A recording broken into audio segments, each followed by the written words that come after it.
So, Amazon's new game, Crucible, has launched. And to say that it had a rocky start would be a bit of an understatement. Pretty much the only thing that worked out on launch day was the promotion on Twitch, which then also kind of flopped when the servers started having issues. The game did not at all launch at its initially planned launch time. There were issues somewhere between the Amazon servers and Steam that didn't allow the game to even go up, and you couldn't even download it at the time unless you already had an early access code. And that obviously doesn't exactly help when all your streamers are supposed to stream and promote their game at the time, but no one can actually get the game. Then, because of those same technical issues, Amazon also had to take down all servers except NA, America, in the beginning, and then over time rolled out the other servers, meaning that people from Europe or anywhere else in the world could download the game much later than those in North America. That obviously led to a lot of confusion as well, a lot of frustration, and the results on the first day were reflected in the Steam reviews here. Mostly negative, that's a harsh one. Now obviously a lot of those reviews were written out of frustration, and if you look at some of them you can see that they are not necessarily exactly about the game itself. That said, I was still a little bit surprised. I thought that Crucible, despite some problems that we'll get to later in the video, had a relatively solid foundation from the start and was fun to play.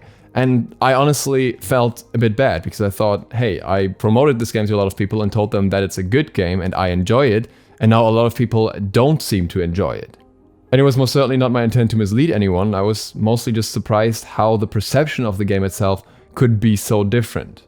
Since then, the reviews have changed a little bit.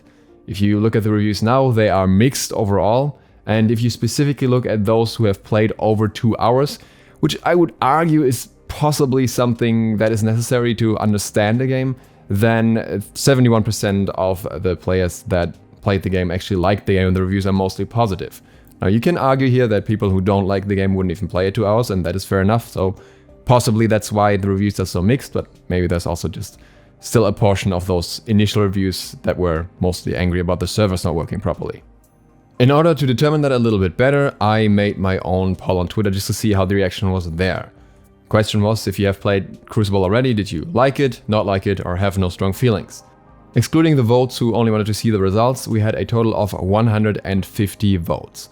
Out of those 150, 46 people liked the game, 49 people did not like the game, and 55 people didn't have any strong feelings in either direction and thought that the game was maybe okay at this point but needed certain improvements. And looking through the graphs throughout the day, it kind of shifted. It was sometimes a few more that liked it, sometimes a few more that didn't like it, but this is the end result. Fortunately, by looking through all of those reviews and also asking about it on Twitter and getting responses, I was able to figure out what people dislike about the game or what makes them think it's not a good game at this point at least. And I think there are very valid concerns that even I, as somebody who enjoys the game a lot, can absolutely agree with. And there's some others that I think will resolve themselves through playing the game a little bit more and learning the game better. I want to take a closer look at these points of criticism here, and then also get to a more overarching point of what I think Crucible's main problem at the moment is. So first of all, the servers still have or had some issues over the past days, especially when it comes to ping.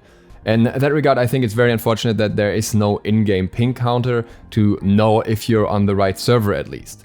And there are issues at the moment where people are getting placed on different servers sometimes, so you might be playing on an NA server still if you're in EU. This is more prominent in less populated regions though, maybe because there might not even be enough players at a specific point in time. There are issues with the game's performance. One specific point that I have to point out here is the current FPS caps. There's one at 30 FPS, 60 FPS, and then there's unlimited. We definitely need other values outside of that, because as it stands, there are certain issues with that unlimited frame rate that basically lead to the GPUs running really hot during the game, which is obviously not what you would want. I assumed that when I was playing the alpha, the beta, it was because of the lag that I had, the ping that I had, that these issues came up, but apparently there's also some unrelated stuff regarding the GPU.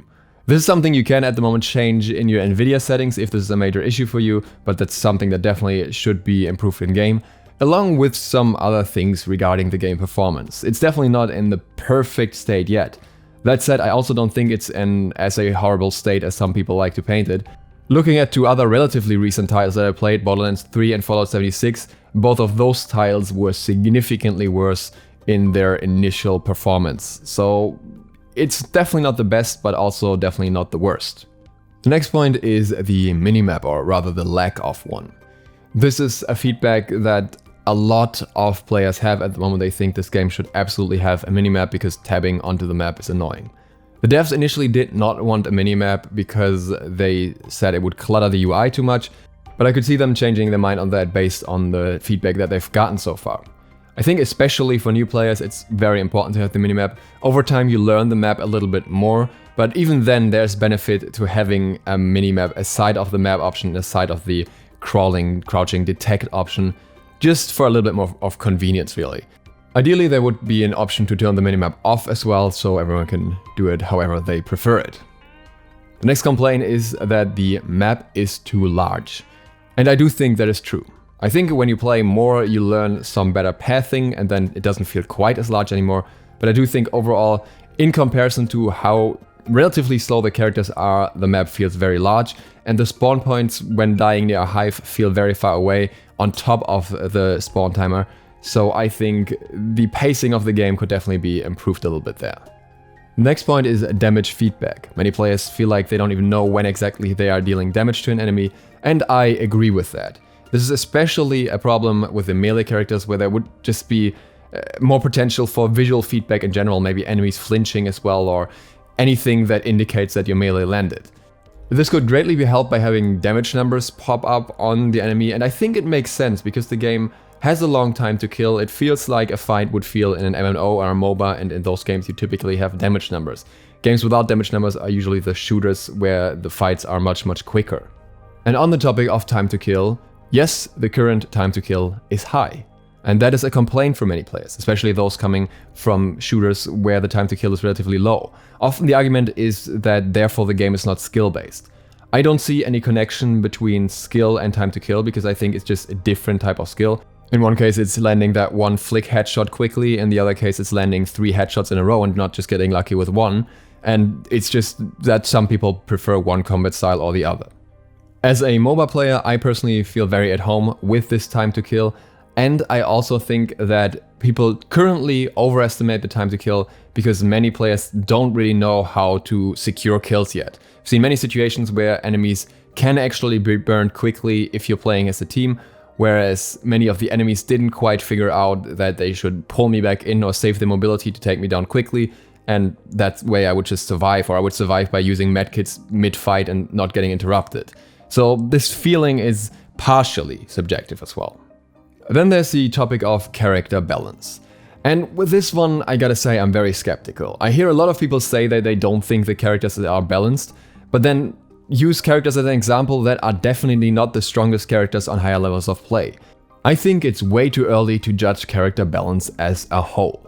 Yes, there are definitely characters that are currently stronger, and there are characters that are weaker. There are characters that are more meta, work better in a team, there are characters that work better in solo fights, and depending on how you're matched, that may feel more or less impactful and significant.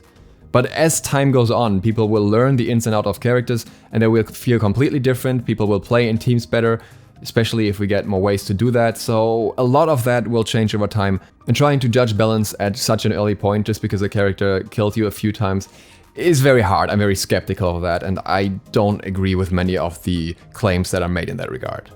I can also say that during the testing phases there were frequent small tweaks to characters, so balance is something that happens relatively quickly in this game. Another big deal for many players seems to be the lack of tutorials. I was surprised by that because the game has a tutorial that guides you through the basics, and I thought that the game modes are relatively self-explanatory. One, it's just a typical Battle Royale mode, you have seen plenty of those before. The other one is just a free-for-all anyways, and Heart of the Hives is a mode where you capture hearts from hives. But apparently there's still a lot of confusion surrounding that, and maybe at some point I will make a very simple guide for that as well, because it is something that maybe if you're not familiar with these type of games can be more confusing than I initially expected. And something that would obviously help with that would be communication tools. And those currently don't exist. There's no chat and there is no voice chat. You only have the different types of pings.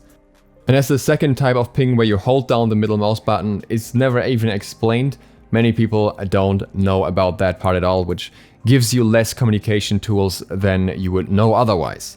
I know that this is meant to be implemented soon, along with ranked as well, which is another one of the things that people are asking for, but it's not here yet, and that's obviously a concern. Some people are apparently also very unhappy with the visual style. To that, I can only say that that is personal preference. I personally like it, and I know a lot of people do like it, but maybe it's not for some. A point that I want to bring up that I didn't see much about, but I think is potentially an issue as well, that will be addressed more in the future, is XP spooling. I feel that at the moment it's very easy to especially get to level 3 before the first hive in the heist mode, and that makes the game feel a little bit, I don't know, fast in terms of the ability leveling sometimes, and that can give late game characters a very significant advantage. So that is something that could be looked at as well.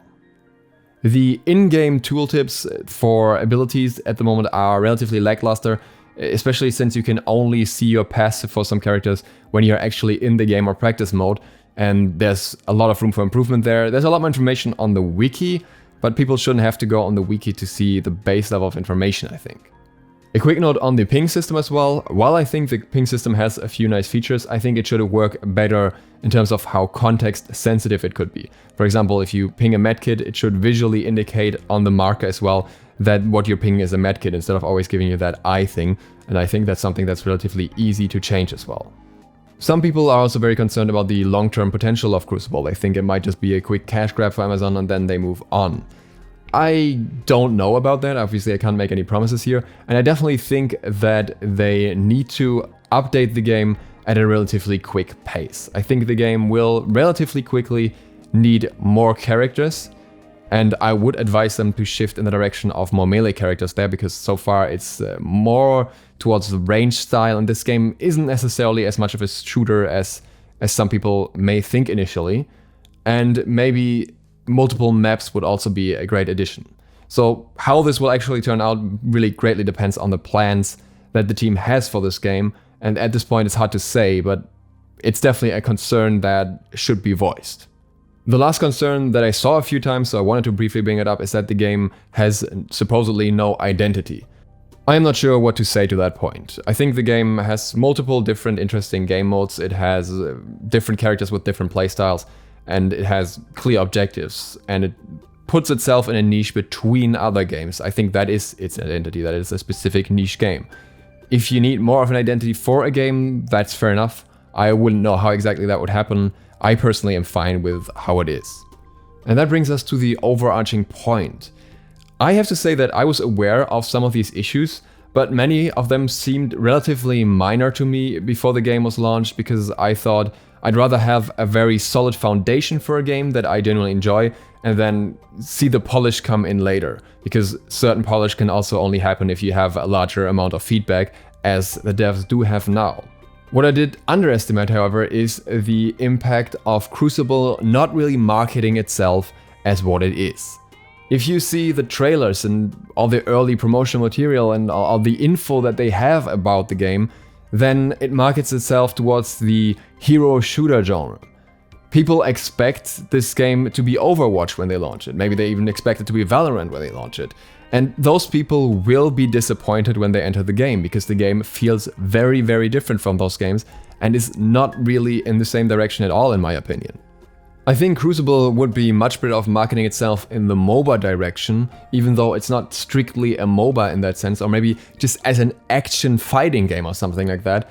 Maybe just make up a new term for it, but something that makes clear that this game does not feel like those other hero shooters. Because every single person I played with that also plays Smite actually ended up enjoying the game, and that's because the feel here is relatively similar. There's a relatively similar combat structure overall, and the objective focus is on different types of objectives, but it's still the same idea where you have to control things across the map. So I felt right at home, and those people felt right at home. But if it isn't made clear that those would be the people who would enjoy the game and get, Counter-Strike players promoting the game, that doesn't really work too well together, in my opinion. That is also why I suggested that the future characters should be focused more on melee, because the player base that this game will have, I think, will be a lot of people that play a mix of ranged and melee characters, and not necessarily that many raw shooter players. Because remember what happened to Realm Royale when it tried to go more in the direction of the shooter genre with assault rifles and whatnot to please their pro players or pro streamers that briefly played the game? It didn't go all too well. And that is it for Crucible's current situations. I do think that there was obviously a lot to learn for the team from the issues that the game had here at launch. It is their first game launch, so it's obvious that not everything is going to go 100% smooth, but I do think some things could have gone better with certain preparations, even though some things were probably unavoidable, like the server upscaling issues and stuff like that. So we'll see where it takes the game in the future. I'm gonna keep talking about it as much as I'm gonna keep talking about Smite. So if you're interested in that, feel free to click the sub button and maybe the bell for more videos. And other than that, see you for the next one soon. DukeSloth, out.